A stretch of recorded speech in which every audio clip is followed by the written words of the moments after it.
রাস্তা দিয়ে যাচ্ছেন, হঠাৎ করে ইটে ধাক্কা খেয়ে পায়ে একটু ব্যথা পাইছেন।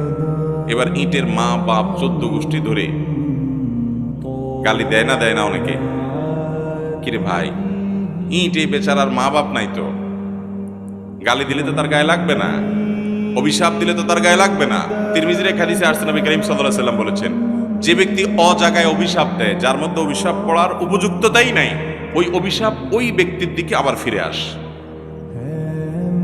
দুনিয়াতে আমরা যা যেভাবে চাইবো, হুবহু সব কিছু আমার চাওয়া অনুযায়ী বেটে বলে হয়ে যাবে, হবে না।